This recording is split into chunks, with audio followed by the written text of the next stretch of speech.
임미둥. 자, 다들 저희가 저번에 진행했던 수능 만점자 인터뷰는 잘 보고 오셨나요? 지난번 수능 라이브에서 저희가 또 영역별로도 수능왕을 선발했었잖아요? 맞아요. 그래서 오늘은 저희가 문과 수능왕 영민님과 함께 이야기를 나눠보려고 합니다. 이름도 멋있어. 문과 수능왕 태영민 님께서는 이번 수능에서 무려 표준 점수 몇 점 받았는지 아시나요? 몇 점 받으셨죠? 바로 419점! 제가 당시에 그 라이브 때 표준 점수를 보고 진짜 으악, 경악 했던 그 기억이 있는데 만점에 가까운 엄청난 쾌거를 이루신 거잖아요. 라이브 때 마저도 하지 못한 이야기를 지금 당장 하러 가보실까요? 두둥탁! 그러면 시청자분들께 한번 자기소개 부탁드려도 될까요? 네, 안녕하세요. 저는 이번에 문과 수능왕 선정된 태영민이라고 합니다. 문과 수능왕 벌써부터 웅장하다. 이름이 웅장하네요. 근데 혹시 제가 그때 수능 라이브에 저는 못 봤거든요? 그래서 혹시 그 수능 성적을 한 번만 더 말씀해 주실 수 있나요? 제가 전체에서 국어 하나 틀렸었어요. 수능장에서 문제를 풀 때 혹시 본인의 결과에 대한 약간 확신, 자신감이 있으셨나요? 나 이게 진짜 궁금해. 그랬던 게 좀 있었어요. 6월 모의고사 때도 사회문화에서 하나 틀렸었거든요. 나머지는 다 맞고. 근데 그때도 그냥 내가 모든 문제를 다 일단 풀었고 내 풀이가 틀렸을 거라는 생각은 안 해서 그냥 수능 때도 그런 비슷한 생각이 들었던 것 같아요. 문과 수능 왕다운 답변이신 것 같아요. 로봇 아니세요, 로봇? 그렇다면 혹시 영민님이 느끼시기에 올해 수능 난이도는 체감이 어떠셨는지 한번 여쭤봐도 될까요? 솔직히 국어는 그냥 어려웠고 수학이 저는 솔직히 좀 어렵다 생각을 했는데 등급 컷이 높게 나왔더라고요. 그래서 조금 놀라웠고 또 사회문화는 그냥 되게 어려웠던 것 같아요. 등급 컷도 1등급 컷이 44점이고 경제랑 영어는 그냥 무난하게 영어는 조금 쉽게 풀었던 것 같아요. 근데 물론 어렵다고는 하셨지만 결국에는 한 문제를 틀리신 거잖아요. 근데 그게 제가 더 아까워요, 그 한 문제가. 그쵸. 그러면 그때 틀리셨다고 했던 국어 한 문제, 그거는 원래부터 헷갈리셨던 문제인가요? 사실 되게 어려웠거나 잘 몰랐던 문제는 기억에 남거든요. 네. 국어에서 28번이 그랬고 또 수학 20번, 경제랑 사회문화 20번 이 정도가 기억에 남는 것 같아요. 그 중에서 국어 28번은 틀린 문제가 그거였어요. 28번 문제. 이제 그럼에도 불구하고 한 문제 빼고 다 맞으셨고 사실 국어도 한 문제 틀린 게 굉장히 고득점인 1등급이잖아요. 이번 컷도 낮으니까 네, 되게 엄청나. 혹시 본인만의 그 국어에서 네. 고득점을 얻으실 수 있었던 팁 같은 게 있을까요? 구독자분들에게 전달해 주실 수 있는? 귀 막아. 나만 들을래? 우린 늦었어. 아이씨. 뭐야, 이 빛나는 건. 이 사랑스러운 파스텔 컬러. 헤드도 90도로 돌아가? 얇으면서도 벗겨지지 않고 종이에 착 붙는 이 착착성. 이게 21학년도 수능 공식 사용 수정 테이프의 클래스인가? 뭐야? 화이트는 역시 GT 라인 네오! 사실 국어는 김동욱 선생님의 1클래스 강의가 특히 도움이 된 것 같아요. 이게 국어를 대하는 태도에 있어서 뭐 편법이나 스킬 같은 거 없이 그냥 무식하게 정말 읽고 푸는 그것대로만 생각하는 게 도움이 많이 됐던 것 같아요. 그 비문학을 읽을 때 뭔가 시간에 쫓기지 않고 급한 마음 없이 뭐 5분 읽을 거 그냥 7분 정도 읽고 좀 더 읽어서 확실하게 이해하고 그렇게 푸는 게 좋은 태도라고 생각해요.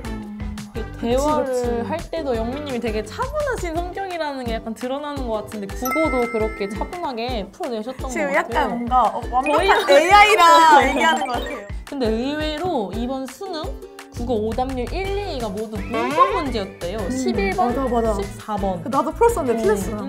이 문제들이 헷갈리지는 않으셨는지 아니면 혹시 문법을 잘 풀어낼 수 있는 대비책이 있으셨는지가 되게 궁금합니다. 사실 올해 문법은 그렇게 어렵다고 생각하진 않았는데 한 글자 한 글자 차이로 그 의미나 정답이 갈리잖아요. 그렇죠. 그래서 문법은 정말 문제를 한 글자 한 글자 꼼꼼하게 보는 게 좀 문법을 다 맞을 수 있는 방법이지 않았나 생각해요. 사실 문법에 대해서 개념이 좀 부족하다 생각해서 한 수능 얼마 전쯤에 또 김동욱 선생님 파이널 문법 강좌를 듣기도 했고요.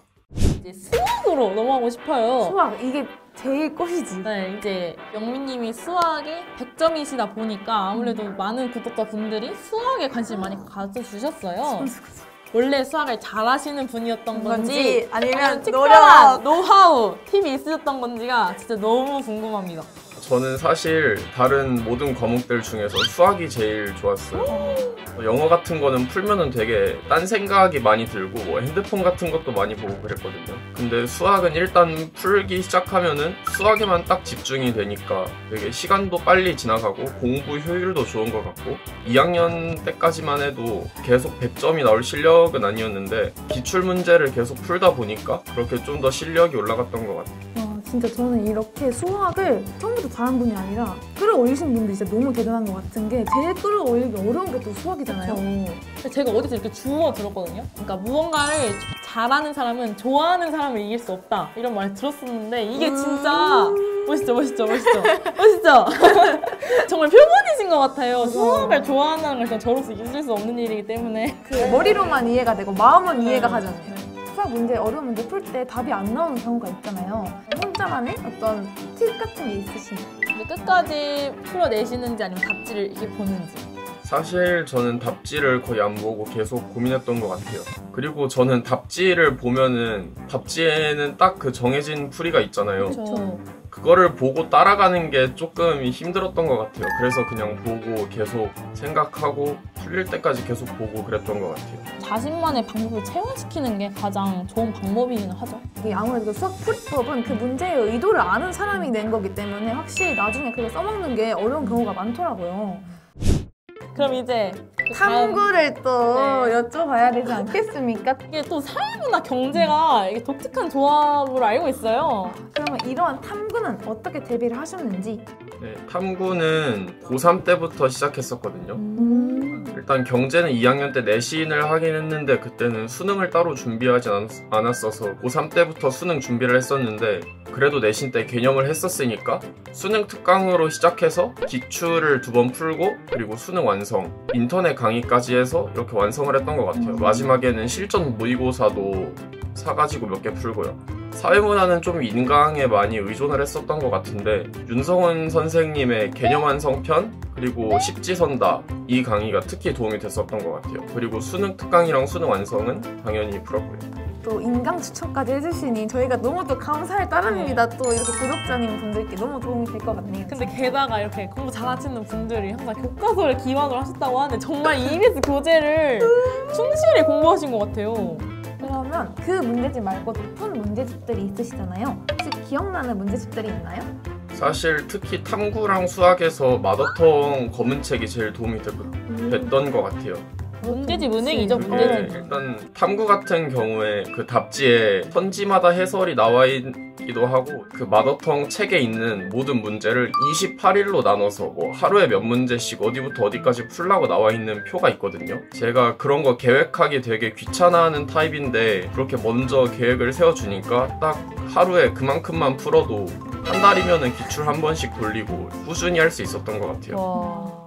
아까 저희가 얼핏 들었는데 수시를 준비하셨다고 하셨잖아요. 네. 그러면 수시와 정시를 모두 챙길 수 있었던, 그러니까 수시를 챙기면서도 이렇게 문과 수능왕에 선정되실 정도로 정시를 잘 보실 수 있었던. 수시는 사실 내신 공부잖아요.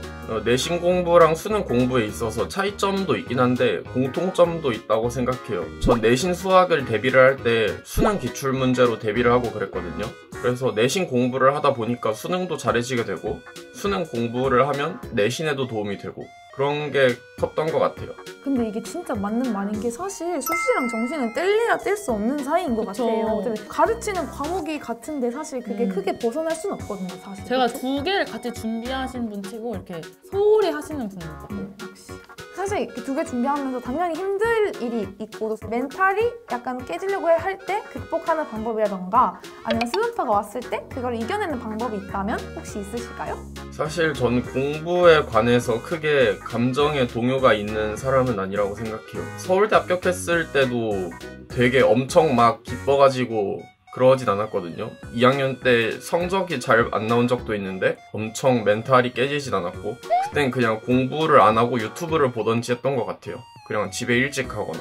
그냥 진짜 와. 자기 조절 끝판왕이 아닌가. 근데 이게 진짜 중요해요. 수험생활에는 정신, 멘탈 싸움이거든요. 저는 항상 거기서 졌는데 사실 영민님은 아무렇지 않게 자기 얘기를 하고 계시겠지만 저희나 구독자분들은 다들 지금 일이 벌어져 있을 거라고 저는 네, 믿어 의심치 지금. 않습니다.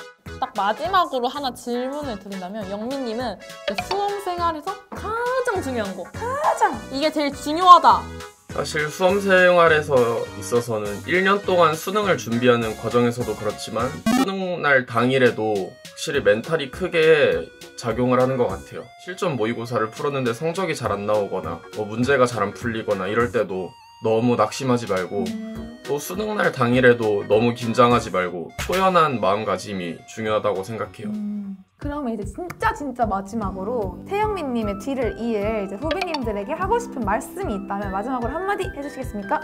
제가 지금까지 제 공부법에 대해서도 말했잖아요. 근데 사실 입시 사이트 같은 데 가보면은 공부 잘하는 사람들한테 뭐 어떻게 공부했냐, 무슨 인강 들었냐 이렇게 물어보는 사람들이 되게 많아요. 근데 사실 전국에 공부 잘하는 사람들 진짜 많고 뭐 1등급까지 하면은 몇만 명이 있을 텐데 그런 사람들 한 명의 공부법에 뭐 매달려가지고 너무 그 사람들의 공부법을 맹목적으로 따라가지 않았으면 좋겠어요. 진짜. 너무 필요한 말인 것 같네요. 맞아요. 이런 상황에 놓이면 또 귀가 또 얇아지잖아요. 그러니까 막 이랬다 저랬다 하기 싫은데 진짜 영민님처럼 뚝심 있게 자기가 할 수 있는 걸 하는 게 되게 중요하다는 게 본인한테 느껴지네. 맞는 공부법을 찾는 게 가장 중요하다는 말씀이 제대로 전달해 소름 주신 것 돋았어. 같아요. 저희 인터뷰에 응해주셔서 너무너무 감사하다는 말씀 드리고 싶습니다. 앞으로 꽃길만 걸으세요. 구독하고 좋아요. 감사합니다. 야, 이 좋은 걸 왜 너만 썼냐? 너 하나 준다? 진짜? 뭐 줄 건데? 핑크 할까, 민트 할까, 블루 할까? 너 다 가져. 진짜?